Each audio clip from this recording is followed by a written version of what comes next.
Fala pessoal, estamos agora com mais um episódio do BaldinoCast e hoje eu tenho um grande convidado em todos os aspectos. Ele é um cara com uma grande experiência, com uma grande vivência e uma grande estatura, porque tem 2,08 m de altura, o Klaus, vulgo Giga, que é um carioca como eu. A gente estava, inclusive, defendendo o Rio de Janeiro esses dias já no encontro, exatamente. A gente estava lá do nosso grupo de Mastermind. E, cara, a gente estamos aí mais ou menos na mesma geração, então temos muitas histórias, né, de vida parecidas, vivemos no mesmo mundo, né, vamos dizer exatamente. assim.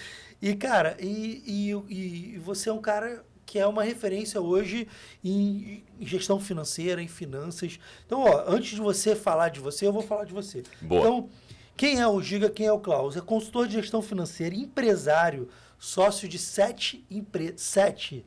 Eu tenho 2 e já acho muito. Ele tem 7. 7 empresas.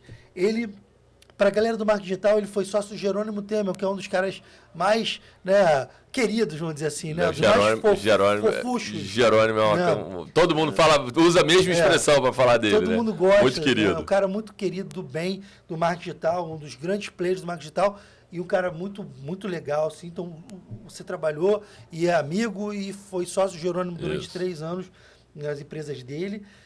Foi sócio e CFO do Esporte Interativo, né? Que é uma plataforma de transmissão. Foi um canal era um canal de TV, depois a gente vendeu para Turner e tal. Você participou desse processo Todo o processo de venda. Processo de venda do Esporte Interativo, né? E foi CFO da Globo, dos Grupo Globo e Estácio. Ou seja, um cara que viu muita coisa. Passei por um bocado de lugar, né? Viu muita coisa. E hoje tem dezenas de clientes de consultoria financeira. Então, hoje você é um cara que não só tem toda essa vivência, né? Tanto no mercado digital quanto no mercado de TVs, grandes empresas, né? Seguradoras e tudo mais, mas também, né, você hoje tem dezenas de clientes que são donos de negócios diversos, né? A gente estava até falando, você tem clientes do ramo da alimentação, você tem clientes de todos os nichos. Então, você tem uma visão ampla, tanto de negócios grandes que foram vendidos, que cresceram, né? M&A, todo esse processo, e também de negócios do dia a dia, né? Uma padaria, um restaurante. Os pequenos negócios do Brasil. Exatamente, pequenos negócios do Brasil, né? Sim. E uma das coisas que eu até te falei, cara, como é que você dá conta de tudo isso? Né? Porque sócio de 7 empresas, é conselheiro de empresas, olha balanços, entende, é investidor, toma decisões e ainda assim atende dezenas de clientes, você mesmo olhando olho no olho, né? Todos eles atendidos por mim. Cara. Não sei até quando isso vai continuar assim, né? Mas por enquanto está rolando. Cara, foi uma transição muito legal. Eu trabalhei 20 anos no mercado corporativo. Passei por 10 anos de telecom, passei por todas as empresas de telecom, depois Sul América, Estácio, Esporte Interativo. Aí eu fui para a Turner, quando o Esporte Interativo foi comprado pela Turner, eu virei CFO da Turner. Para quem não conhece, a Turner é dona da CNN, Cartoon Network, TNT, Space, é um grupo de TV americano. E depois eu saí da Turner, tinha virado CFO da Turner, fui ser CFO do Grupo Globo para a parte de mídia impressa. Quando eu saí do Grupo Globo, eu fui ser sócio do Jerônimo. O Jerônimo é meu amigo há mais de 20 anos. Eu e o Jerônimo tivemos uma rádio na internet. Falando, eu e o Jerônimo, a gente nos primórdios da internet. Primórdios da internet. Na verdade, eu e ele sofremos do mesmo mal. Nós somos botafoguenses. Então, a gente tinha uma rádio Botafogo, chamada Rádio Botafogo, onde a parcialidade é muito bem-vinda. Então, a gente falava de Botafogo, narrava jogos do Botafogo, onde a galera hoje, a gente fala de podcast, a gente é podcast há 13 anos atrás, a gente falava de podcast em 2009, 2010. Então, a gente já tinha podcast, a gente chegou a ser o podcast sobre esportes mais ouvido dentro de uma plataforma chamada Podcast Hub, uma outra, porque não existia Spotify, nada disso, né? Então a gente era, dentro de uma plataforma de podcast americana, a gente era o podcast mais ouvido de esporte no mundo. E era de Botafogo. Falando sobre Botafogo. Que loucura, né? Porque ninguém ouvia aquela merda. Ninguém sabia sobre podcast. Botafogo, pô. Aí a gente apareceu muito, YouTube e tal, etc. Foi um negócio legal. Aí o Jerônimo, meu amigo, muito tempo, sabendo da minha decisão de sair do Grupo Globo, eu falei, cara, por que eu decidi sair do Grupo Globo rapidamente? Cara, eu era sócio do Esporte Interativo. Você é dono do seu próprio negócio. Você toma as suas próprias decisões. Quando eu fui para a Turner e depois para a Globo, eu era funcionário. Eu deixei de ser dono, né? Mesmo que eu não fosse majoritário no esporte interativo, eu tinha um poder entre aspas, de decisão. Quando eu digo poder de decisão, não é fazer o que eu quero porque eu era um dos sócios. Eu tinha poder de discutir e argumentar com meus sócios para ter margem de manobra. Não, vamos para lá, vamos fazer assim, vamos fazer assado. Você podia interferir, interferir nas decisões estratégicas. Por mais que, cara, tinham 2, 3 sócios lá que tomavam 70% das decisões, mas eu sentia que eu tinha... Capacidade de influência. Exato. Capacidade de influenciar na decisão, discutir na decisão. E quando os assuntos envolviam a parte financeira, o grupo acreditava muito em mim. Não, cara, você está dizendo, vamos nessa. Então, eu acho que era Quando você vai para o Grupo Globo, por exemplo, eu falei, cara, não é que eles estavam errados, eu estava errado. Eu estava querendo tomar uma decisão que dentro de uma estrutura daquela não funcionava. Não cabia a você, né? Aí eu falei, cara, eu vou sair. E aí, na época que eu tomei a decisão de sair, o Jerônimo falou, ô, Giga, me conta mais dessa tua saída aí. Porque a gente é amigo, tava falando, ele falou, cara, montei um negócio aqui e tal. Já estava no marketing digital, já tinha um tempo. Na época ele faturava, eu só estou falando publicamente porque ele falou sobre isso publicamente, faturava em torno de 5, 6, ali entre 6 e 7 milhões, alguma coisa assim. Ele falou, por mês? Não, ano. O Jerônimo nessa época? Na época, 2017. Aí ele falou, amigo, vem me ajudar. O que você acha? Aí eu falei, caraca, a empresa tinha 10 funcionários, eu não sabia nada de marketing digital. Nessa época ele já estava lá no Espírito Santo. Já estava no Espírito Santo. Aí ele falou, cara, eu não sabia nada de marketing digital. Eu falei, tá bom. Virei para minha mulher e falou, puta, beleza, vamos. Cara, em 2 anos a gente tirou uma empresa de faturar 6 milhões por ano para faturar 20 milhões por ano. Em 2 anos. A gente escalou o negócio, era sócio minoritário, mas, de novo, é aquela coisa, né? A gente saiu de 10 funcionários para 60. A gente fez um... Eu me lembro nessa época eu como seguidor do Jerônimo, um cara que sempre admirei, por exemplo, dos cases lá do Érico e tal, Sim. Desde o início, do Vitor, que é o nosso mentor também, e estava ali... Conheci o Vitinho nessa época. Conheci o Vitor Damasio nessa época. E aí, eu vendo o case do Jerônimo, aí eu acompanhava ele. Eu comecei no marketing digital em 2019, comecei a botar minha cara, mas em 2018 eu tava... Então era mais ou menos nessa época que você estava lá. É isso, né? boa. E eu vi o Jerônimo no escritório. Tinha eu passava, se você pegar esses vídeos dessa época que ele tinha um escritório, ele estava gravando vídeo no escritório, eu passava atrás. Tinha uma sala, imagina que aqui fosse vidro. Né? Eu passava atrás do vidro, né? Eu ficava andando no escritório. E naquele momento, de fato, ele era de fato dos big players de fato do mercado. Sim. Naquele momento. Sim. Né? O mercado a gente brigava no mercado de coaching, que é o mercado dele, coach de desenvolvimento humano. Ele brigava ainda, briga com o IBC, Zé Roberto Marques, e o da Febracis, do Paulo Vieira. Né? Nós éramos 3...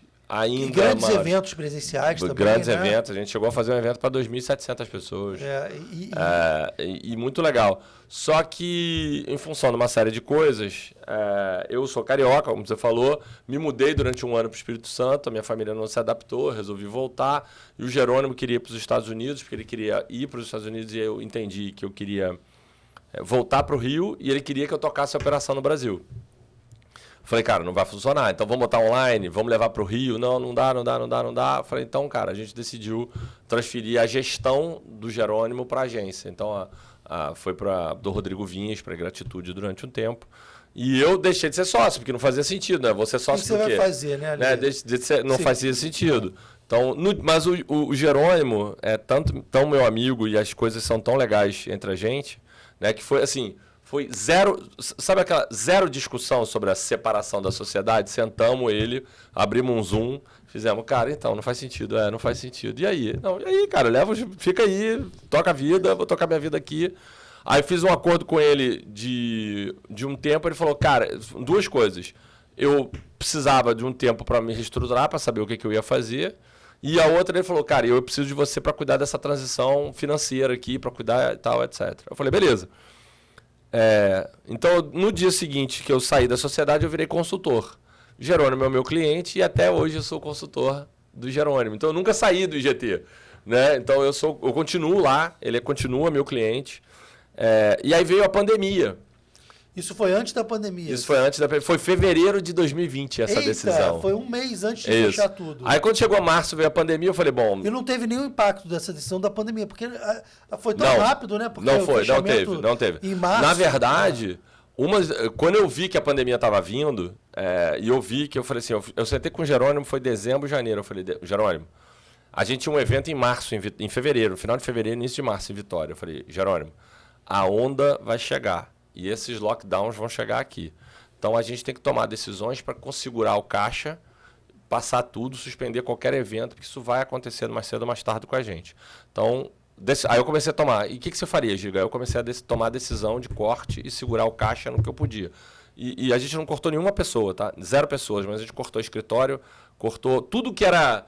eu não vou dizer supérfluo, mas tudo aquilo que a gente sentia que não afetava a operação e não afetava as pessoas, a gente cortou. Você foi rápido na decisão. Foi rápido. Na verdade, quando a pandemia veio pro lockdown, a gente, em uma semana, estava preparado. A gente começou a operar uma semana depois. Entregar a chave do escritório. Tudo. Uma semana depois a gente estava preparado. Então, assim, eu vi o negócio, é óbvio, né?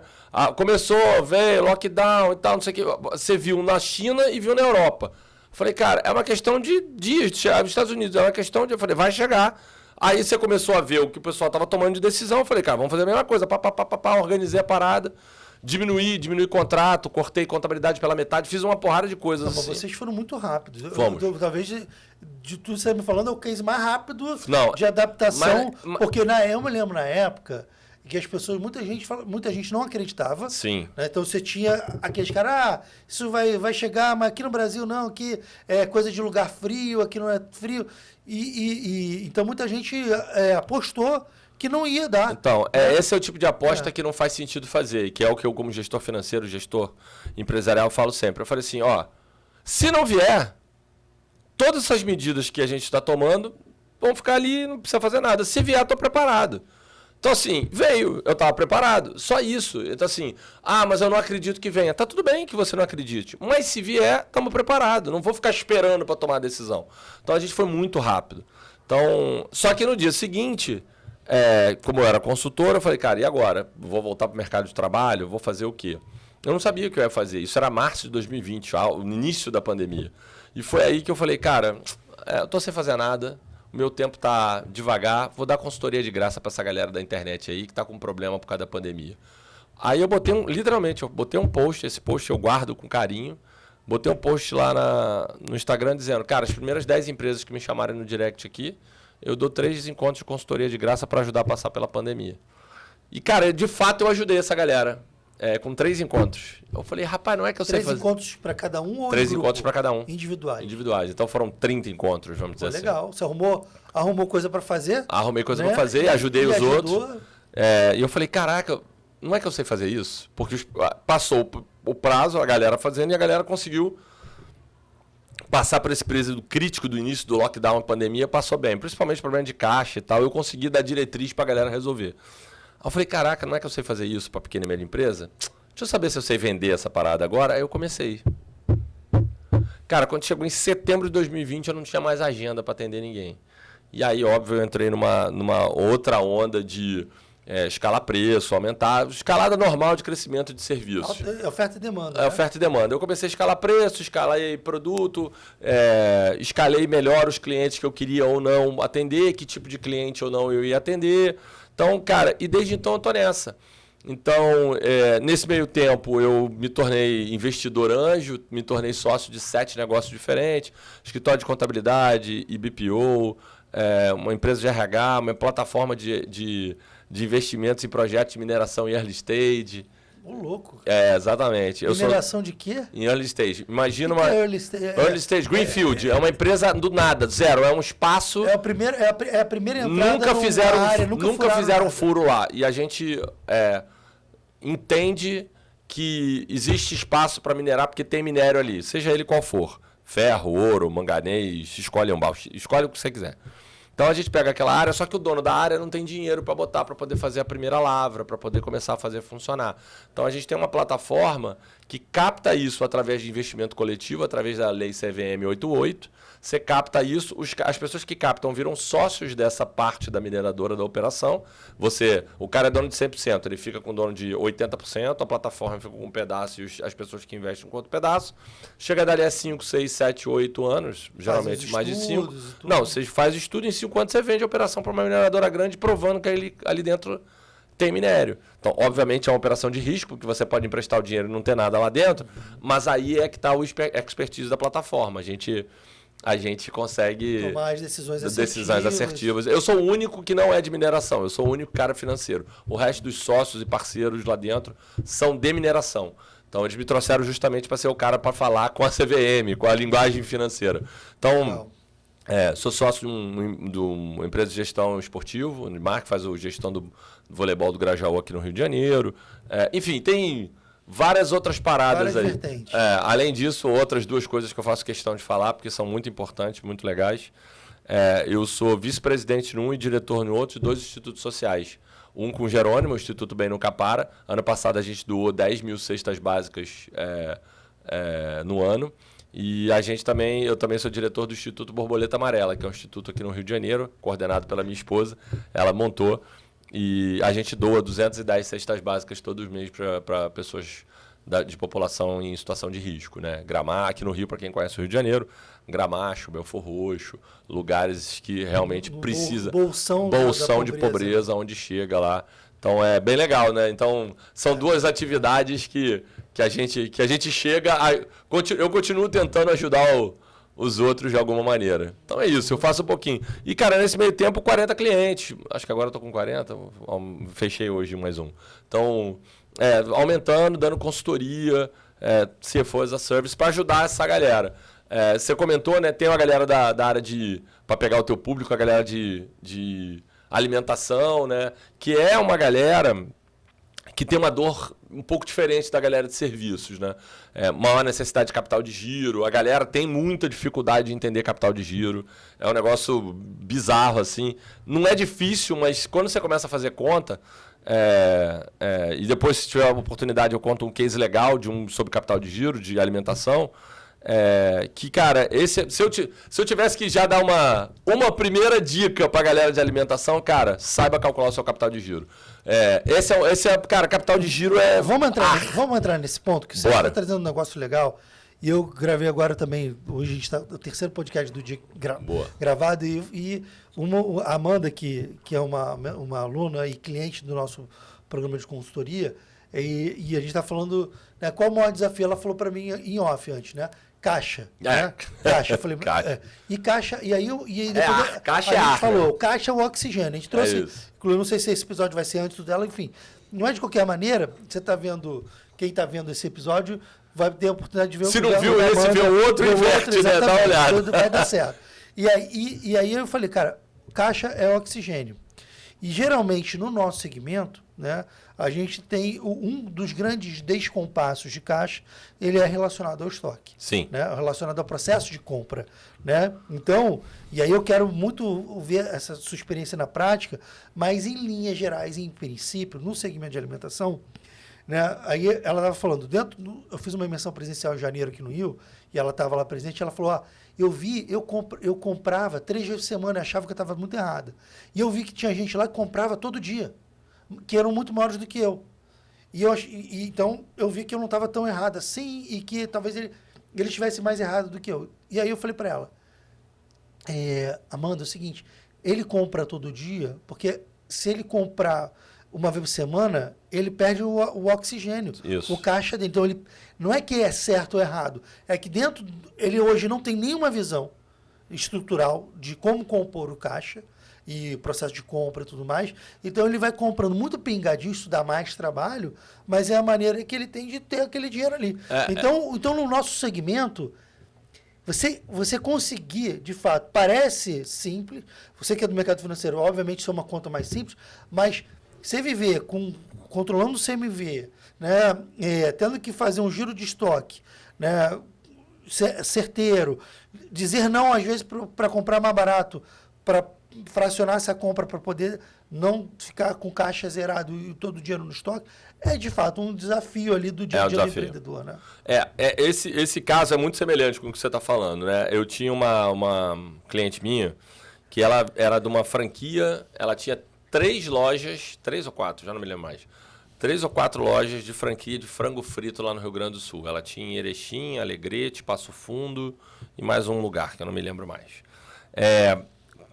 Qual era o grande lance? Ela comprava frango, e era o maior insumo dela, e ela negociava com o fornecedor e ela comprava uma vez por mês. Eita, foi embora o cara. Mas o que ela queria? Ela queria comprar com preço. Puta desconto, e achando, e que de fato, né, quando você olha o resultado, vamos lá, né, fazer o DRE, quando você faz o DRE, você fala, opa, legal pra caramba, tá dando um resultado bom, porque eu tô comprando por um preço médio mais baixo, e quando eu faço a lógica, o preço faz sentido, é melhor para mim. Aí eu falei, só que você não está botando a equação de quanto custa o dinheiro nesse tempo, porque na hora que você quiser recomprar, ou precisa pagar o fornecedor, pagar salário, pagar energia, pagar etc., você não vai ter dinheiro, você vai ter que recorrer a uma outra fonte de financiamento para poder pagar isso, e essa conta dos juros que você vai ter que pagar sobre esse dinheiro, você vai ter que botar na conta. E aí foi justamente o que eu falei para ela. Eu falei assim, para de comprar frango todo mês. Você tem que comprar frango toda semana. Aí ela passou a comprar frango toda semana e depois ela conseguiu entender que ela podia comprar frango segunda e quinta. Porque o frango chegava na segunda, o que ela comprava na segunda chegava na terça e que durava até sexta. E ela comprava o outro frango que chegava na quinta para vender na sexta. Por quê?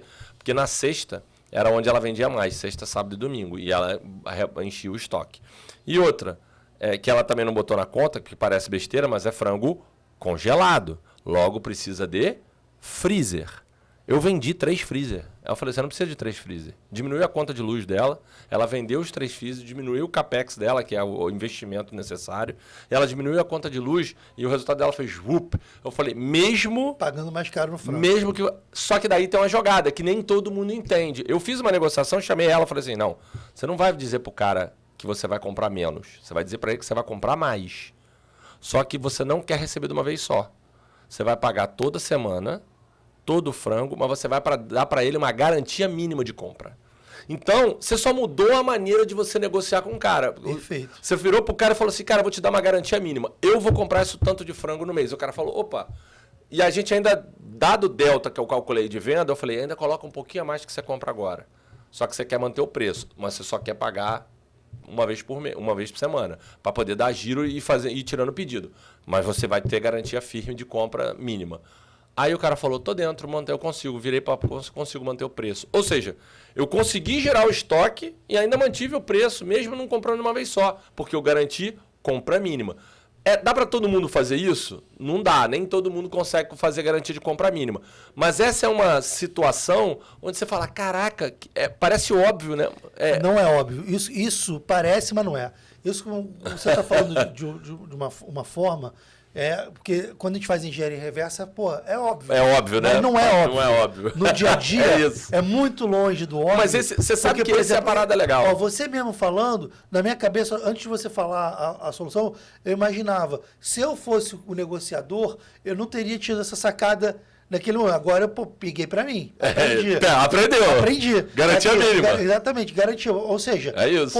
Se você não vai comprar numa tacada só tão grande. Isso. Mas você pode trabalhar com uma garantia mínima e fracionar a compra. É isso. Né? E aí você não vai chegar para o cara... É isso. Aí a experiência, né, Giga? Eu não vou falar que eu vou comprar menos. Eu vou comprar mais. E ainda vou te dar uma sacada. Você tem alguém que compra, que é de restaurante japonês? Tenho. Japonês é um problema. Eu ajudei um outro cara também com restaurante japonês, que era isso. Tem uma sacada... O salmão é a dor dos caras. E o preço é em dólar. É. Aí o que eu fiz? Eu falei, cara, essa é uma sacada. Você aí que é dono de restaurante japonês, presta atenção. Essa vai ser de graça, consultoria de graça. Olha só, o que o cara faz? Ele compra o dólar, ele compra o salmão em dólar. E aí o preço varia pra caramba. E ele não consegue prever o caixa pra saber o quanto ele consegue comprar. Eu falei, cara, quanto você gasta de salmão se você estiver aqui? Quanto gasta por mês? Aí eu falei, então a gente sabe a quantidade mínima. Nós vamos dar para ele garantia mínima de compra. Nós vamos travar o contrato do dólar de pelo menos 45 dias. nós vamos dizer que esse dólar ele vai travar para mim e eu vou fazer uma operação cambial, um acordo de swap com o banco, com um contrato firme para garantia do dólar.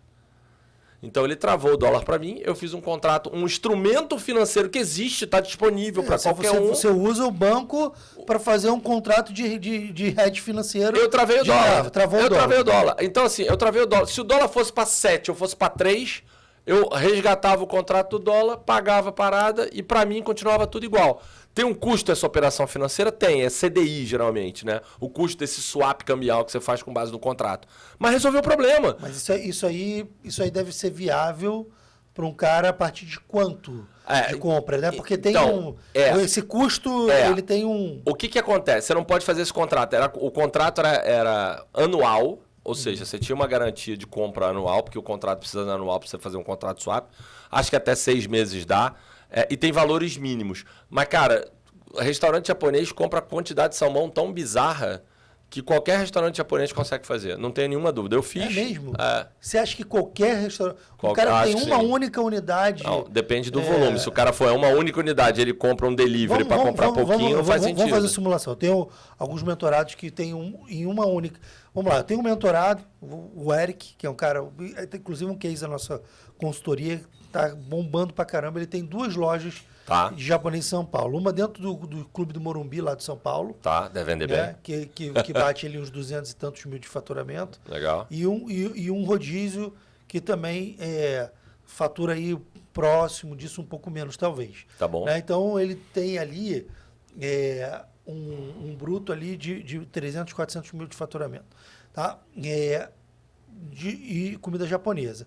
O salmão é um insumo mais... Ele deve gastar 55, 60 mil de salmão. Então, vamos imaginar que ele gaste 50 mil de salmão. 50 mil já tem condição de fazer um contrato. 50 mil vezes 12. Nós estamos falando de um contrato de swap 600 mil ano. Qualquer banco pega. Então, por exemplo, o cara que compra 600 mil de salmão por ano... Pode comprar, pode fazer um contrato. Essa operação... Tem contrato de swap para ele. Mas aí, vamos lá. Uma pergunta minha. Cara, eu garanto... Eu travo o câmbio. Isso. Então, mas você tem que fazer a garantia mínima. Ou seja, você vai virar para o teu fornecedor e vai dizer, vou comprar 50 mil, essa quantidade de salmão todo mês, durante os próximos 12 meses. Garantia mínima que eu vou comprar com você. E aí eu vou dizer, você consegue garantir o preço a esse dólar? Esse preço em reais que a gente converte em dólar? Ele, beleza, converte. Aí você leva o contrato e faz a trava do câmbio. Aí o câmbio pode ir para 7 que você vai ter o dinheiro. Porque quem vai pagar a diferença vai ser o banco. Não é o banco diretamente. Você vai lá e resgata o seguro. Isso é um seguro. Seguro, isso. Você vai lá para baixo e para cima. Isso. Tanto faz. Você botou uma trava. Sim. Ou seja, se o câmbio estiver abaixo, tecnicamente você perdeu. Isso. Né? Você tem você perdeu, o dólar perdeu, você perdeu lá no financeiro, você vai ter que tirar dinheiro para recompor. Mas você ganhou no salmão mais barato. Assim, tá tudo certo. Então, então vamos lá, 50, 60 mil por mês de compra de salmão. Você entende que o custo dessa operação é viável para o cara não ficar também na doideira. Porque o que acontece? O salmão, né, e a galera do japonês sabe mais do que eu, o salmão, e eu vejo isso pelos meus mentorados, o salmão ele tem um ciclo anual, né? Sim. Ele tem um momento que ele fica barato e tem um momento que explode de preço. Isso. E quando explode de preço, está todo mundo louco, está todo mundo desesperado, e a vida do empreendedor pequeno, médio, né? E até uns grandes, cara, eles não se organizam nesse processo, né? Porque isso, de fato, que você está propondo cara, vamos botar uma trava no preço do salmão e vamos relaxar. Você vai se preocupar com outra coisa. Eu vou me preocupar com outra coisa. O meu salmão vai estar linear, a minha trava... Se o salmão explodir, dane-se. Estou me dando... Quer dizer, dane-se não. Qual é o problema? Se o salmão explodir de preço, o que você tem de bom? Você vai estar muito melhor do que a concorrência que não faz isso. Exato. Você está uma vantagem competitiva gigantesca. E se ficar estabilizado dentro do que você espera, você vai dormir tranquilo. Você sabe também. O que é mais difícil de explicar para a galera? É o fornecedor entender. A dificuldade que eu tive não foi o cliente, o cliente que era dono do restaurante entender. Foi o fornecedor entender. Não, mas como é que vai fazer isso? Como é que funciona e tal? Eu tive que passar 2 níveis dentro do fornecedor para chegar com um cara de financeiro que entendeu essa lógica. Mecânica, porque para o fornecedor não faz diferença nenhuma. Não faz diferença. Não, na verdade, para o vendedor, ele fica de olho na garantia mínima, que ele fala, cara, garantia mínima aqui de 1 ano para essa parada. Você corre alguns riscos, né? O fornecedor não te entregar o produto, você ficar lascado. Não é que é uma operação 100% segura. Né? O fornecedor parou de te entregar, já era. Geralmente você tem que fazer isso com um fornecedor melhor, o que acaba saindo um pouco mais caro. Então o teu preço médio acaba subindo de outra maneira. Porque você não tem, você tem um você tem que decidir. Você tem um instrumento jurídico para, se esse cara não entregar, você pode... Tem, um contrato de fornecimento qualquer. Está dentro do contrato de fornecimento. Você vai fazer um contrato para isso. Entendi. Só que você pode cobrar a multa dele, pode fazer um monte de coisa, mas no frigir dos ovos, não importa, porque você não vai ter o produto para entregar e vender no restaurante, que é isso que você quer. Então, essa operação tem risco. Você tem que saber com quem você está fazendo, quem é o fornecedor, se o cara é firme, se o vendedor vai conseguir garantir esse tipo de coisa com você. Assim, não é uma operação 100%, não dá para fazer com qualquer um. Entendi. Então, a dica é, escolhe um fornecedor. Um fornecedor de renome, ponta firme, que está ali no mercado já há bastante tempo, que tem uma que consegue entender a dinâmica, consegue entender a lógica, vai ver que vai ter uma garantia firme de compra, o cara vai ficar bem, ele vai dizer, caramba. Nesse caso, eu tentei ir para um outro extremo ainda, queria negociar um pouquinho mais, não consegui.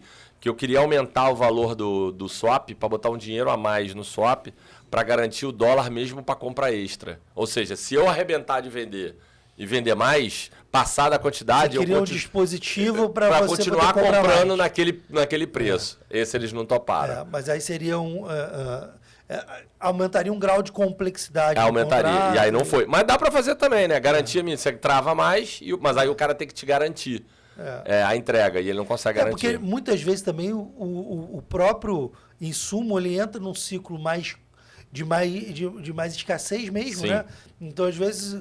O mercado... Salmão não tem isso, mas é como se fosse safra, né? Tem dia que quebra a safra, tem ano que a safra não quebra. E o preço fica mais caro. Eu não sei exatamente por que o salmão, a variação dele, mas anualmente ele tem um ciclo. É o ciclo normal. Então, eu não sei se é a ova ou o salmão. Igual o camarão, tem defeso e tal. Você tem um período da época que você não pode pescar, não pode fazer nada. Não, mas esse salmão todo que se compra aqui é salmão de cativeiro. Cativeiro, mas mesmo assim. Que vem do Chile, que vem... Mas tem um processo, né? Tem. A carne... Não, eu estava ao Miguel lá, do nosso grupo, o Miguel Cavalcante. Ele deu uma aula uma vez pra gente do ciclo da carne, cara. Então, você tem o ciclo da carne, do boi, são 7 anos, entendeu? Então, você vai ter, dentro desse ciclo, os momentos da carne mais barata, mais cara, de acordo com a oferta, né, quando eles vão abater as matrizes.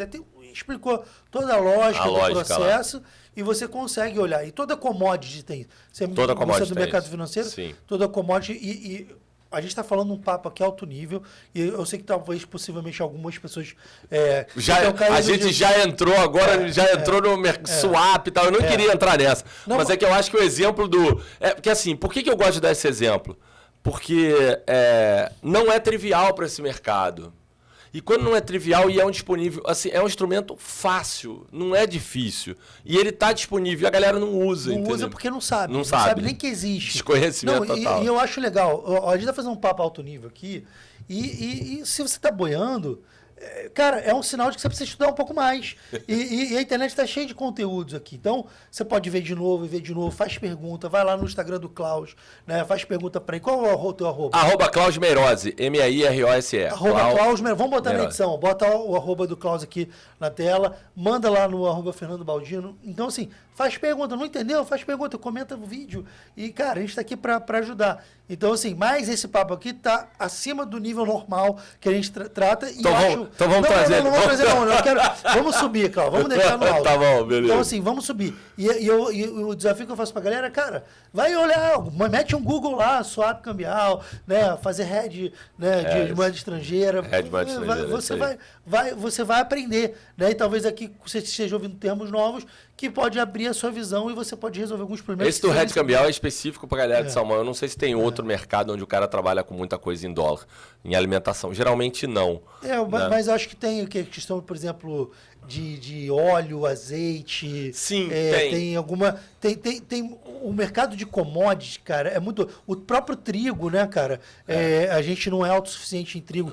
E aí, o que eu queria só fazer um parênteses aqui. Quando a gente falando de commodities, e aí pra galera que às vezes vai boiar um pouco no podcast, os commodities são basicamente. Por exemplo, o que é commodity? Petróleo é commodity, trigo é commodity, são matéria-prima. Commodity agrícola, né? Commodity mineral e commodity... energética? Energia nem é commodity. Eu estou falando de agrícola, mineral e pecuária. Exatamente. Assim. Então, por exemplo, toda a produção de alimento é commodity. Então a gente arroz, feijão, batata, óleo, cebola e tal, não sei o que, tudo é commodity. Trigo, soja. E no mercado financeiro... Milho. Acho que tem 3 commodities muito importantes, né? Soja, milho e trigo. São 3 commodities muito importantes. E elas impactam a vida do dono de restaurante brutalmente. Então, por exemplo, a guerra da Rússia e Ucrânia, né, e eles são grandes produtores de milho. E a gente fala, mas o milho... Milho e minério de ferro também. Eles têm muita coisa de produção de minério de ferro. E aí você vê assim, milho, mas pô, aqui eu não como muito milho. Cara, tudo tem farelo de milho. Exatamente. As bases de produção de vários insumos que a gente consome na cozinha, que são às vezes bases também de produtos de embalagens e de outras naturezas que nem são apenas alimentícios, são usados como insumo. Isso muda toda a cadeia de produção e muda os preços das coisas. Tanto é que a guerra da Rússia deu uma bagunçada, uma insegurança gigantesca, porque esse milho vai para onde? Esse milho é importante, ele vai ser processado nas indústrias e isso tem um valor. Se esse milho não chegar, como é que vai que outra commodity vai compensar isso? Então, entender o ciclo das commodities é importante também. Para quem trabalha com alimentação, não tenha dúvida. Exatamente. A gente está falando papo alto nível, mas que impacta diretamente a vida do dono de restaurante. Então, a commodity é basicamente isso, né? São esses bens, né, de produção agrícola, basicamente, que funcionam aqui para a gente. Então, as commodities, por exemplo, no mercado financeiro, os agricultores, né? O agronegócio do Brasil, ele usa muito esses dispositivos de mercado financeiro, porque sem isso, o cara está lascado, ele não vive. Porque qual é o lance? Ele não sabe qual... Ele planta muito antes... Esse mercado vive de crédito, porque ele precisa do dinheiro antes. Ele, na verdade, tem alguns instrumentos que o cara compra a safra antes de sair. Exatamente. Você vai fazer quantas sacas de milho aí? Então, me dá, eu vou comprar. Então, ele compra a saca antes, deposita o dinheiro pro cara do dinheiro e esse cara tem que entregar o milho para poder plantar, fazer. Ou seja, é um mercado que depende muito de crédito. É um mecanismo que usa o mercado financeiro. Porque as pessoas falam, para que existe o mercado financeiro? Cara, é para viabilizar... Crédito.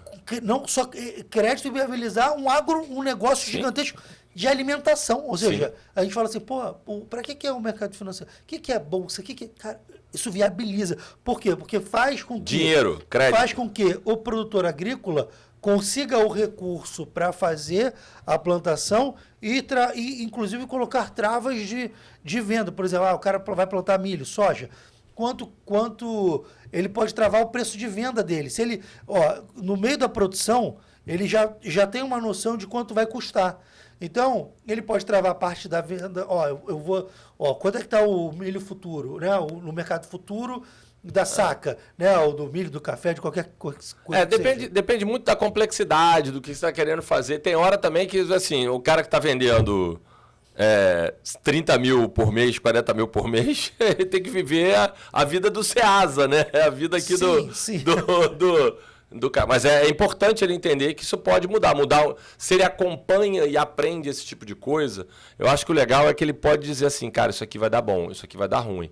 Então, será que não está na hora de eu diversificar o cardápio? Porque sabendo que isso aqui vai aumentar o meu preço médio e eu consigo fazer alguma coisa? Então, assim, talvez... ele não consiga fazer muita coisa diretamente, mas indiretamente ele consegue, né? Então, teve uma época que frango estava barato. Então, todo restaurante começou a botar um monte de, assim, frango pra caramba. A carne encareceu. É óbvio, por quê? Porque você tem que ter mais prato com frango, porque o frango está mais barato, você conseguir diversificar. Então, acho que você tem que aprender a entender essa dinâmica. Mas, para isso, e os maiores conseguem criar uma dinâmica financeira para poder fazer isso resolver. Por exemplo, se a gente olhar a indústria, o CMV da indústria, o CMV, por exemplo, dos restaurantes, a gente tem lá, principalmente no delivery, né? A gente inclui as embalagens no CMV. Por quê? Tem que incluir. Porque as embalagens, elas são um item que um restaurante que não é delivery não precisa botar embalagem CMV, porque é um item residual, né? Então ele não sai em todos os... Tenho dúvidas. Não, dentro da minha loja, porque assim, financeiro, né? E isso pode ser um bom debate. Boa. Um bom embate. Boa. Então, por exemplo, embate nunca tem, porque isso não tem certo, não tem errado, né? Mas, por exemplo, no delivery, eu entendo claramente que a embalagem ela compõe CMV. Sim. Porque 100% dos pedidos demandam embalagem. E para mim o CMV é muito... a correlação do CMV para mim é quando você vê na escala. Então, por exemplo, se eu vender 1.000... se eu tiver 1.000 pedidos de hambúrguer, eu vou precisar de 1.000 carnes de hambúrguer. Eu vou precisar de 1.000 pães de hambúrguer. Isso. Eu vou precisar 1.000 embalagens. de 1.000 embalagens. Então, por exemplo, né, isso acontece. Agora, se o cara, se essa mesma lógica para uma hamburgueria que não é delivery, ele vai vender 1.000 hambúrgueres, ele não vai precisar de 1.000 embalagens. Não sei, se você for o McDonald's, vai precisar de 1.000 embalagens. Não, mas aí... É que tá, eu acho que depende do business. Assim, o McDonald's entrega, independente se é delivery ou não, te entrega dentro da caixinha. Beleza, mas vamos botar num restaurante normal, que vai comer num prato ali. No prato não tenha dúvida. Não entra no CMV, porque ele não vai... Ele passa a ser um item de uma natureza diferente, que não escala junto com o CMV. E quando eu quero olhar o indicador CMV, eu quero olhar assim, cara, se eu escalar isso aqui, quanto que eu preciso organizar isso? Eu acho que depende... Eu tô contigo, assim... No delivery é muito óbvio que tem que ter a embalagem incluída. E nos outros restaurantes, eu acho que você tem que entender a lógica e a dinâmica do teu negócio para saber se inclui ou não. Quando você tem refeição e prato, não faz sentido. Não faz sentido. Agora, se você for um fast food da vida, tudo tem embalagem, tem que entregar. Beleza. Então, desde que seja... Então, estamos concordando. Desde que aquela embalagem, ela vai em qualquer situação. Vai em qualquer situação. Beleza. Então delivery, takeaway e tal. Sim. Ok. Então, o CMV... Mas, por exemplo, o que a indústria faz? Todo mundo compra uma bolacha recheada, biscoito recheado, aqueles tabletes de chocolate. Cara, todo mundo percebeu que diminui, né? O tempo, a indústria diminui. Por quê?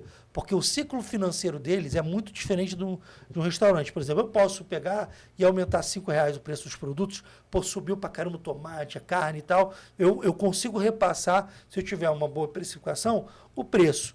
A indústria não, ele já está com o processo de venda feito, travado e de meses para frente, né? E o que o cara faz? Ele dá uma engabelada, né? Opa, bota menos insumo aqui, dá uma... Né? A gramatura fica um pouquinho menor. A mesma embalagem que era de 50 gramas, agora virou de 35. Exatamente. A mesma então, se você olhar, né, o que eles fazem? Eles recompõem ficha técnica, né? Eles vão, né, revendo, tiram um insumo mais caro, outro mais barato, enfim. A indústria faz muito isso. E os donos de restaurantes, muitas vezes, em épocas de crise, eles também, às vezes, usam essa mesma receita. Ou seja, o hambúrguer que vinha com 30 gramas de bacon passa a vir com 20 gramas de bacon. 20 gramas de bacon. 200 gramas de carne passa a ser 170. E ali, só que há um risco, há um perigo. Inclusive, eu vi uma publicação do Big Mac há 30 anos atrás. Ele era muito maior. Sim. Né? Porque o McDonald's também, né? Eu acho que essas coisas a gente tem que lembrar sempre do posicionamento, né? Eu tenho uma frase, um negócio que eu gosto de falar sobre parar de brigar por preço. Eu não gosto de ficar brigando por preço, porque brigar por preço é território de sangue, né? É brigar por sangue. Então, você não gosta de ficar brigando por preço. Não, porque imagina uma praça de alimentação, e eu tenho um case real, tá? Eu não vou dizer o nome do cliente, porque... eu não posso, mas é uma hamburgueria. Então, você está numa hamburgueria dentro de um shopping. Dentro do shopping você tem Burger King, McDonald's, Bob's. E nessa localidade onde eu estou, não é no Rio de Janeiro, é fora do Rio, tem uma hamburgueria local chamada Diguinho, ou Doguinho, alguma coisa assim. Sabe que é aquele hambúrguer que vem com batata palha, né? Aquela coisa assim. O famoso podrão. Que é um podrão, mas... Bonitão. Cara, mas é um podrão que a galera curte. Assim, sim. Aí você monta uma hamburgueria para entrar dentro do shopping para abrir uma loja para concorrer com eles. Como é que você vai se posicionar? Se você se posicionar e quiser brigar por preço, banho de sangue, porque você vai acabar perder por marca, né? Porque você vai perder para Burger King, Bob's e McDonald's. O cara quer ir... Se você for entrar né, de posicionamento de marca, se você vier brigar por preço, você vai ter que entrar numa de brigar com o Doguinho, o Diguinho, o Zezinho aqui da esquina que entra com hambúrguer com batata palha. Você só tem duas alternativas. Ou você conscientemente sabe que a tua operação tem que ser simples, barata, para entrar e brigar por preço, que é onde eu não entraria, ou então você tem que se posicionar como hamburgueria premium, onde você diz, cara, meu hambúrguer custa 50 pratas. E aí o meu hambúrguer é de gramatura, 200 gramas e tal, não sei o que, você aumenta tudo, é um hamburgão, uma foto enorme e tal. no outro segmento. Mas é tudo hambúrguer. Sim, mas um posicionamento completamente diferente. Mas dentro da praça de alimentação do shopping. Então, e você tem que saber que você vai ter menos vendas que os outros, mas o teu unitário é maior. Então, mas você cria um posicionamento claro. Você não pode ficar sofrendo, que é o que aconteceu no caso com o meu cliente, ficar, mas o Diguinho tá vendendo por preço, como é que eu vou brigar com o McDonald's? Você começa a entrar numa de brigar com esse cara. Falei, cara, você tá errado. E aí você começa... comparando alho com bugalho. Mas aí é que eu digo, pegando o gancho que você falou, é que a gente começa a achar soluções mirabolantes para tentar diminuir preço, diminuir o hambúrguer, tira batata, aumenta não sei o quê, cria um produto novo que não tem nada a ver, só para ver se é um produto que ninguém tem, tipo um cachorro-quente. Cara, é uma hamburgueria ou eu tô fazendo cachorro-quente o quê? Então, aí você começa a inventar, daqui a pouco, quando você olha... Descaracterizou a porra toda. Marca. E isso que você está falando, isso é base também do que eu ensino para os meus alunos, porque o que eu falo, cara, posicionamento é o melhor dos mundos. Cara, dá para viver brigando por preço? Dá. Tem momentos que você pode até entrar numa dessa? Pode até ser. Mas brigar é muito sangrento e você... E é o que eu falo, vender barato custa caro. Às vezes, e isso é um pouco contra-intuitivo para a pessoa que não está acostumada com essa vida real, né? Então, você fala, estou começando agora. Pô, Cláudio, estou começando agora, vou vender mais baratinho para a galera conhecer o meu produto, não sei o quê. Danou, porque qual é o lance? Primeiro, ele já começa no posicionamento lá embaixo, né? Então, se você vende um hambúrguer por R$19, artesanal bonitão, ele está completamente desconectado da proposta de valor do negócio. É isso. Né? Então, por quê? Porque você quer competir com o cachorro-quente batata palha lá do Diguinho, né? Mas o teu produto é muito superior ao Big Mac, ao Burger King da vida. Só que o teu preço não comunica isso, né? E aí você, não, mas eu preciso ganhar. Aí você até vende, mas você não ganha dinheiro, só fica girando, só fica ali. Isso. E operar em shopping é caro. E aí qual é a pegada? Você perde uma identidade, não tem um posicionamento e você fica realmente, né, numa gangorra de, cara, uma crise de identidade. E aí qual é o próximo passo para esse cara? É fazer isso que você falou. Ele começa a querer diversificar produto, daqui a pouco está vendendo refeição.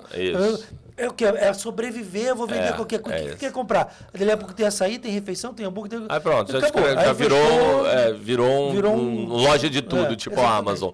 Esse é um problema. E eu acho que tem só para pegar o gancho de posicionamento, o caso clássico da Louis Vuitton, que não tem nada a ver com alimentação, mas é aquilo, né? A Louis Vuitton sempre é uma marca cara, para quem não conhece, marca de bolsa, né? De mulher e tal, etc. Marca feminina, que vende uma bolsa a R$30 mil, R$15 mil, R$50 mil. Uma bolsa, uma carteira de uma moedeira custa R$12 mil. Então, assim, é um negócio bizarro. Em algum determinado momento, a Louis Vuitton resolveu fazer uma bolsa um pouco mais barata. Um pouco mais barata é R$3 mil, que desse acesso para mais pessoas. E as pessoas começaram a comprar, óbvio. Só que o que deu? Rebate ao contrário. Porque as pessoas que compram a marca de 50 falam, cara, eu não quero alguém comprando uma marca de 3 que eu, que só quero comprar de 50, vou usar. Porque virou comum. Todo mundo pode comprar. Se todo mundo pode comprar, eu não quero. E aí começou a parar de vender a de 50. O que a Louis Vuitton teve que fazer? Tira essa coisa aqui para continuar vendendo a marca cara. Ela tentou brincar de buscar um posicionamento para dar um produto mais barato para as pessoas experimentarem ter uma Louis Vuitton. Só que o cliente fiel dela ficou puto. Claro. Porra, eu quero... A Louis Vuitton é minha, eu não quero que todo mundo tenha Louis Vuitton. Entendeu? E aí parou de vender. Rapidamente eles reposicionaram. E se você perguntar hoje, eles nunca souberam dessa... Isso nunca aconteceu. Nunca aconteceu. Entendeu? Não, isso isso é posicionamento. É um case perfeito de posicionamento. Onde a gente fala assim, o teu cliente, ele nem sempre quer o mais barato. Ele quer daquela forma. Então, a gente entrou nesse papo quando eu falei, cara, muitos restaurantes, para sobreviver ou para não aumentar o preço, porque isso é uma dor, inclusive quando você fala, vou aumentar o preço do meu cliente, você pode ter uma reclamação, perder alguns clientes ao longo do caminho, faz parte do jogo. Faz. Mas, se você tem uma proposta única de valor, o teu cliente mesmo, ele prefere pagar mais caro e ter aquele produto. Cara, você, com a tua família, quando você vai num restaurante, não sei qual que você vai aqui no Rio, mas possivelmente você tem alguns restaurantes... Eu sou um cara bem eclético com o restaurante. Mas quando você vai num restaurante, por exemplo, você está acostumado com teus filhos, tua família, e que você já sabe que você vai pedir, que você já conhece, você já sabe o que você quer e já Sim. sabe como é. Então, se dali a pouco esse cara te manda lá um bife que era assim, mais fininho, você fala, eu reclamo. Seu João, pô, esse bife não era assim. Eu reclamo. Eu gosto muito de comprar. Japonês tem um negócio que eu gosto de pedir em casa. Né? A gente até falou de restaurante japonês, eu gosto de pedir japonês em casa, comer tranquilo. Cara, eu adoro misushiro, né? Sopinha. Não tem mais embalagem para entregar misushiro em casa, porque diz que dá muito problema pro delivery. Aí não entrega. Aí eu falei, cara, você tá deixando de vender porque a embalagem é ruim e aí você parou de vender. Aí eu falei, cara, é inacreditável. E é um negócio que deve ser barato. Simples, uma embalagem selada resolve. Exato. E aí o cara não entrega. Aí eu liguei, eu falei, cadê? Não, a embalagem dá muito problema na entrega, motoboy reclama, a gente tirou. E aí o ponto é... Aí o que eu fiz? Passei a comprar em outro lugar. Que tinha o ponto, exatamente. O japonês inteiro, por causa do misushiro, eu troquei. É isso. E o ponto é, o cliente que está acostumado, se você oferecer uma experiência pior, você perde. Então você vai perdendo a base primordial que é o teu cliente, é o recorrente, aquele cliente que está acostumado. Tudo no final bate no financeiro lá no final. Por isso que essas paradas todas eu acabo sabendo, ou tenho contato e acabo falando de gestão, porque tudo final estoura lá na última linha. Na última linha. E isso é legal. E o ponto que eu quero trazer para você é o seguinte, você é um cara de financeiro. Então, entendendo essa dinâmica, porque os números, eles não são... a matemática, ela não é tão objetiva quanto parece quando a gente faz projeção. Então, por exemplo, quando eu falo assim, cara, eu não posso... eu não posso abaixar o meu preço... Por mais que todos os indicadores me mostrem que eu poderia, inclusive, vender mais e ser uma nova vertical do negócio positiva, mas eu tenho uma marca. Então, eu não posso ferir minha marca. Então, eu tenho limitações de ações. O Excel aceita qualquer coisa. Exatamente. A planilha, se você botar lá, ela vai aceitar. Então, tem limitações. Então, assim, porque às vezes o financeiro é muito insensível, entendeu, Cláudio? Porque o cara fala assim, se ele não tem essa visão... Ele fala assim, olha, eu quero pagar a conta no final do mês. Você tem que lançar essa linha de produto mais barato, porque eu preciso dessa receita e a coisa acontecer. Então, o financeiro que tem uma visão estratégica também é um pouco raro nisso. Não, né? Não tem a dúvida. Inclusive, eu vou pegar um exemplo que não tem nada a ver com alimentação também, que eu estava discutindo com um cliente outro dia. A gente, da galera do marketing digital, gasta muito com tráfego, né? Com propaganda na internet, pra galera que, não sei se todo mundo sabe, mas tráfego. Propaganda no Instagram e no YouTube, né? Lá no Google. E aí a gente estava fazendo uma conta de quanto podia gastar. Aí falou, vamos gastar 170 mil no lançamento, para botar dinheiro lá, para trazer gente. A lead vai custar R$6. Aí eu falei, tá bom. Se custar 7, se for para pior das R$7... Cara, a gente tem que diminuir aqui para ver e vai diminuir a venda. Aí eu fiz uma conta de pior cenário, né? Aí eu falei, então se fechar isso aqui, tá tudo bem. Então eu topo ir até 170 mil, desde que a lead não passe de 7. Se passar de 7, você tem que segurar. Mas ela não me perguntou. Aí é a hora que é a sacada do financeiro inteligente, né? Vamos dizer, que o cara que está pensando no estratégico. Falei assim, ó, só que você botou ali dia 6. Qualquer coisa abaixo de 6 eu topo. Então, se você botou a 6 e está vindo essa quantidade de venda, soca a bota. Foi a expressão que eu usei. Eu falei, pode socar a bota. Até 250 mil, que é o limite do caixa para gastar em investimento. Ou seja, ela falou, você está dizendo que eu posso gastar mais 80 mil se a lead estiver abaixo de R$6? Eu falei, sim, mas você tem que garantir que você vai vender lá na frente, porque você está dizendo todo o processo de venda, conscientização lá dentro, senão você me quebra. Você garante que esse aqui... Que você vai manter a conversão. Conversão de venda lá na frente? Aí ela vou. É óbvio que na minha conta eu diminuí a conversão para saber quanto é que dava, qual era o limite. Você já fez uma conta... Na minha conta eu já botei um delta, uma conversão menor para garantir.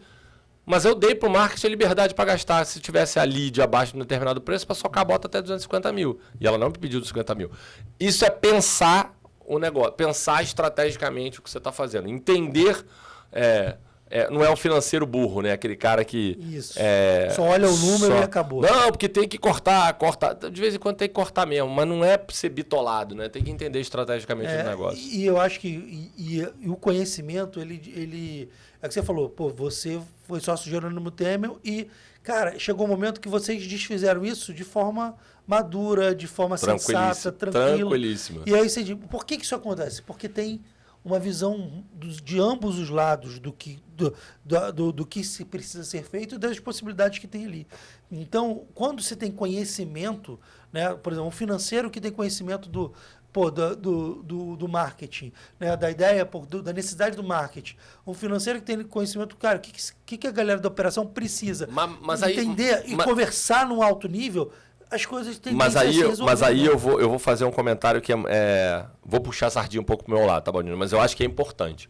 Porque é o seguinte, a galera quando está nesse meio, pouco importa se está no meio de ramo alimentar, ramo de alimentação ou está em outro negócio de serviço.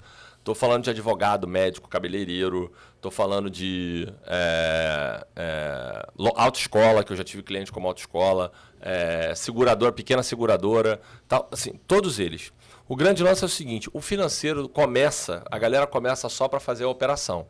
É contas a pagar e contas a receber. Eu preciso receber, cobro o cliente, contas a pagar, para pagar as notas lá. Isso não é fazer finanças, isso é o operacional. Então, a galera tem que parar de entender que, assim, parar para entender que você precisa ter na tua estrutura alguém que consiga falar a língua financeira que não seja a operação de contas a receber e contas a pagar. Não é isso que eu estou falando. Contas a pegar e contas a pagar, você pode terceirizar. Tem um monte de gente que faz BPO aí que faz isso melhor. Eu nem faço isso. Eu tenho uma empresa disso que faz para mim. Eu, na minha empresa, não faço isso. Tem alguém que faz. Óbvio que é o meu escritório, que eu sou sócio, mas tem lá alguém fazendo para mim.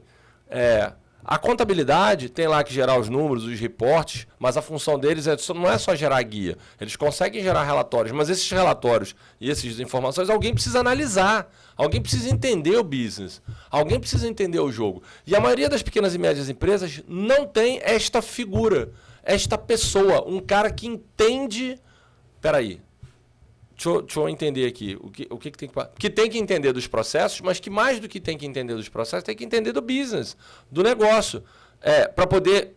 Cara, para fazer essa conta, não, pode ir até 250 mil, não, segura, troca para cá, não, vamos ali, ó, se comprar aqui, podemos diminuir o preço, aumenta aqui. Discutir negócios, discutir a operação. Então, cara, eu convido a galera a pensar fortemente em procurar... se capacitar, para não dizer que eu estou querendo... o contrato giga. Não é isso.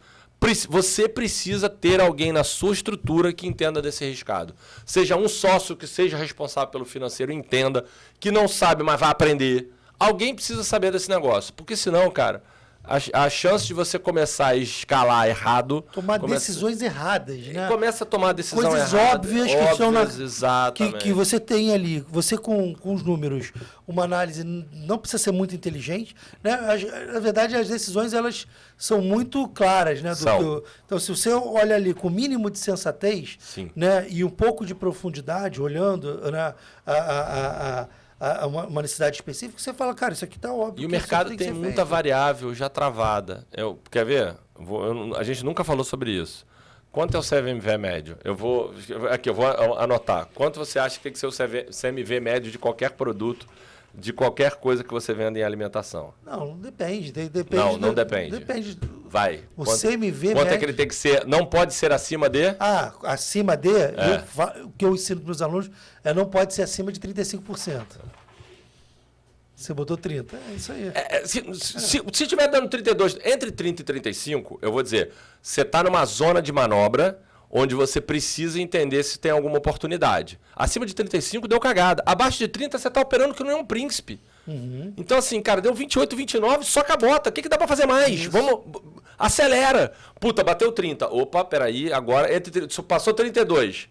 Peraí que eu tô ali. Entre 30 e 35, escrevi 30, porque 30 pra mim é o... É a linha de corte do ótimo, né? É a linha de corte. Se bateu 30, cara, se você conseguir manter em 30 a tua operação, você tá operando com príncipe. Frango, doce, padaria. Escolhe um segmento. Esta porra, é 30. Então, assim, existem indicadores que você aprende... Que em qualquer segmento eles vão ser a mesma coisa. Isso aí. Entendeu? É porque não tem como, né? Porque quando a gente fala assim, um CMV de 30%, sobe uma margem de contribuição de 70%, aí você fala que muita gente fala o meu lucro bruto, né? Tá muito longe, tá né? Longe. De ser lucro bruto e de ser lucro qualquer coisa. Sim. Então, esse 70%, cara, você vai pagar muita conta. E é muita conta. Então, assim... Imposto, logística, dependendo do que é no delivery, né? Tem muita logística, puta logística. Logística é caríssimo, né? Então, assim... Então, quando você fala assim, meu CMV é 30%, sobrou 70%, né? 70% de margem de contribuição. Essa margem de contribuição, ela tem que pagar um monte de coisa. Então, assim, o jogo não está ganho com uma margem de contribuição de 70%. Né? A gente tem que sempre enxugar custo, sempre organizar, porque é o que eu falo muito para meus alunos. Cara, você... eu falo do tripé da precificação. Então, para a gente caminhar para o final aqui do podcast, eu tenho uma coisa que eu falo, tripé da precificação. Então, assim, CMV de 30 é bom? Na média, sim.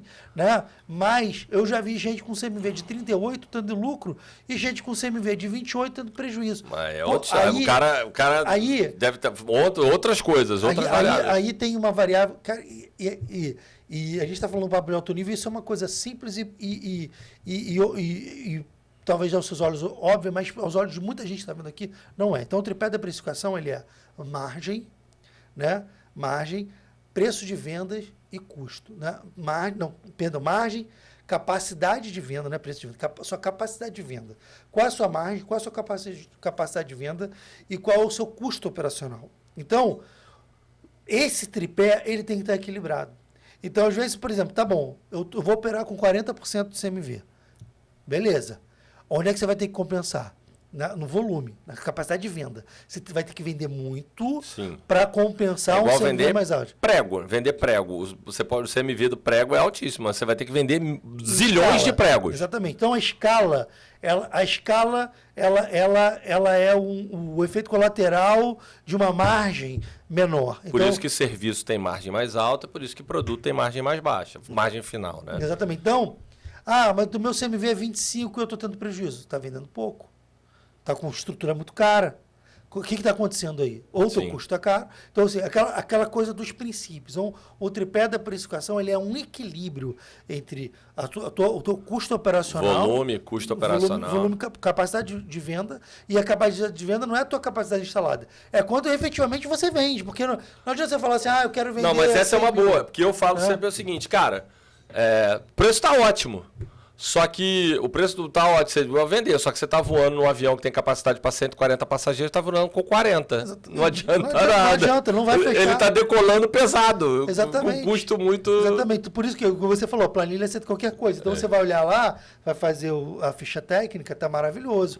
Só que tá bom, mas para essa conta fechar, tu tem que fazer esse salão rodar 2 vezes. E cadê as 2 vezes chegando? Não vai ter esse volume. Então, ou aumenta a porcaria do preço... Restaurante é um negócio legal, que eu falo também sobre isso, né? A analogia é igual. Eu falo assim, avião tem que voar cheio. Então, se você tá com o avião lá parado... por assim, não abre no sábado. Por que não? Você não tá pagando aluguel no sábado? Se você não abrir no... mas tem um custo operacional. Então, vamos fazer a conta, porque de repente, né? Você devia estar voando com ele, porque você tá pagando por ele. Você está pagando por abrir do sábado, domingo, feriado, dia santo. Abre. Né? Você nunca testou, tem que testar. Então, eu provoco muito. Essas provocações eu faço direto. Isso é muito importante, porque aquela coisa, não existe o certo ou errado. Existe, por exemplo, dependendo daquela lógica, daquela circunstância, ele precisa se reposicionar e vender mais caro. Eu, por exemplo, hoje eu tenho muitos clientes que a gente até baixou o preço de alguns produtos específicos, porque cabia para ele, dentro de um posicionamento, dentro do mercado, condições mercadológicas, ele, se ele vender mais barato, ele vai conseguir atrair um nível de volume de vendas que vai ajudar ele a potencializar, porque ele tem um ticket médio mais alto. Então, às vezes, um produto mais baixo não necessariamente vai jogar o ticket médio para mais baixo. Precificação tem 3 variáveis. Você falou da precificação. Um é a conta matemática, que é o que você falou, né? Quanto custa, quanto eu tenho que botar o preço para chegar na margem que eu quero. Esse é o preço matemático. O outro é o preço do mercado. Não adianta nada eu botar, dizer que a margem está ótima, estou calculando, se eu não conseguir vender. Um hambúrguer por R$90. Puta, então a margem é ótima, eu não consigo vender. Então você precisa entender o preço do mercado para se posicionar. E o outro é o valor percebido. Sim, de novo, voltar para a história da Louis Vuitton. Você acha mesmo que a Louis Vuitton tem uma bolsa de R$25 mil, tem de custo embutido 30%? Custa 7.500 a bolsa. Veio da NASA, da Marte. Exato, não veio. Entendeu? Igual a dos outros. Ele é mais feito à mão, ele custa mais caro, mas não vai chegar num CMV, vamos dizer assim, de 30, não vai chegar nem de 15. Só que ele tem valor percebido. Então ele é caro pelo valor percebido que ele tem. Não tem nada a ver com a componente de custo. Nada, zero. E não tem nada a ver com a matemática. Não tem nada a ver com o preço de mercado. Tem sobre posicionamento. Então você tem que olhar preço sempre sobre as 3 óticas. Senão você está deixando de olhar alguma coisa que você não está percebendo. Perfeito.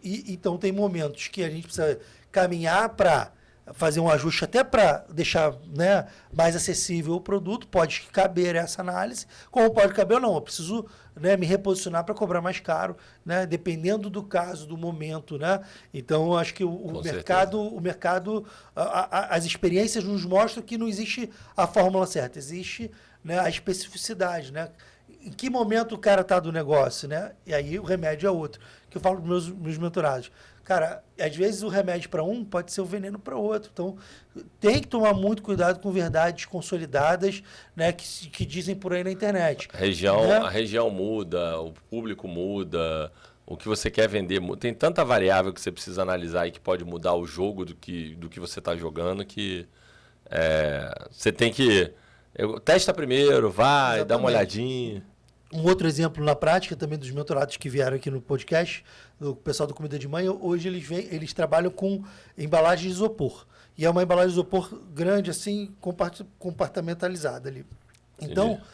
Tecnicamente, é uma embalagem que não gera valor, né? Porque é isopor. Só que a maneira como eles vendem e a maneira como foi construído o negócio deles, cara, é uma embalagem extremamente adequada. E eu mudei a minha percepção depois que eu virei mentor deles, porque eu vi, eu convivi. E aí, se a gente for mudar a embalagem, eles vendem mais ou menos 18 mil embalagens por mês. Tá. Então, se a gente for mudar para uma embalagem selada, bonitona, no mínimo vai ser R$2 a mais. Vai gourmetizar desnecessário. Aí você vai dizer assim, cara, será que esses R$2 a mais, que vai me custar 36 mil na cabeça todo mês, que vai sair do caixa, eu vou conseguir gerar 36 mil? Eu vou conseguir recompor essa perda? Será que vale a pena entrar nessa guerra? Não, depende... Eu acho que não também. Para mim, cara, é muito dinheiro.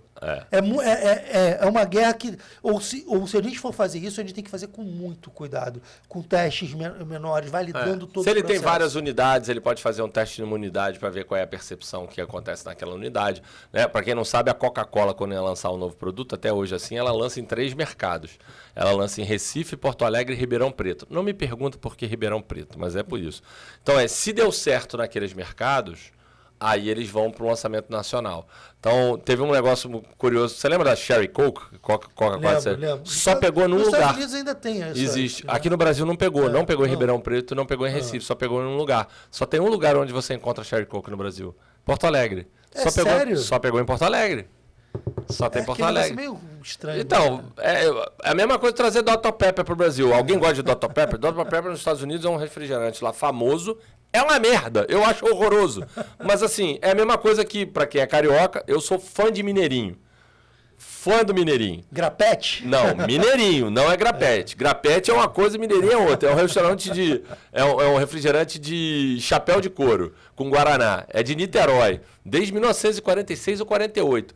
Só tem no Rio de Janeiro. E em BH tem o Mate Couro. Que é parecido. Que é tipo a mesma coisa. A galera se é parecido, é parecido. Que a Coca-Cola, inclusive, comprou Mate Couro. Exato. Mineirinha da Coca também, não? Não é. Ainda tá raiz existe. Aqui. Raiz aqui existe lá em Niterói. Ô, Klaus, cara, a gente... Tem papo pra mais de metro aqui. Se a gente ficar 2 dias... Se a gente ficar, cara, a gente vai entrar. E, cara, eu sei que seu tempo é corrido, você é um cara que tem uma agenda puxada, não vou mais tomar o seu tempo, mas, cara, que isso. Muito obrigado. Só chamar que eu venho de novo. Muito obrigado, foi muito legal. Acho que a gente subiu a régua do conteúdo, acho que foi muito legal. Você é um cara que tem vivência, experiência, participou de muita coisa na prática, e eu acho que essa é a pegada. A gente entender, cara, que independente, né, se a gente vai pegar um negócio pequeno, um grande negócio, cara, no final das contas... A essência é parecida. Cara, os princípios não mudam, né, cara? Quanto que vai entrar, como é que eu vou cuidar desse caixa, como é que eu posso provisionar, tomar decisões conectadas com os valores da marca, com os princípios, será que eu estou ferindo minha proposta única de valor? Então, independente se é uma coisa macro ou pequena, tudo isso a gente pode aplicar e, cara, foi muito bom. Espero que você tenha curtido também. Eu curti pra caramba, cara. Só chamar de novo que eu venho. Muito obrigado, cara. Valeu. Corridão, vamos botar as redes sociais do Klaus, repete aí. @Klaus Meirose, M-A-I-R-O-S-E. @Klaus Meirose, sigam o Klaus, façam perguntas para ele na rede social. Tem vou fazer propaganda, tem 2 vídeos no YouTube bons sobre isso. Um sobre precificação e o outro sobre cortar unha. Que é cortar despesa. No teu canal do YouTube? No YouTube, Klaus Meirose também. Klaus Meirose no YouTube, vai lá ver os vídeos, acompanha, faz pergunta, tira dúvida, e é isso aí. Somos acessíveis, né? Só mandar mandou DM, eu respondo. Responde DM. E não tem ninguém no meu time, sou eu que respondo. Aí sim, porra, show. Valeu, cara. Tamo junto. Abraço, valeu. Valeu.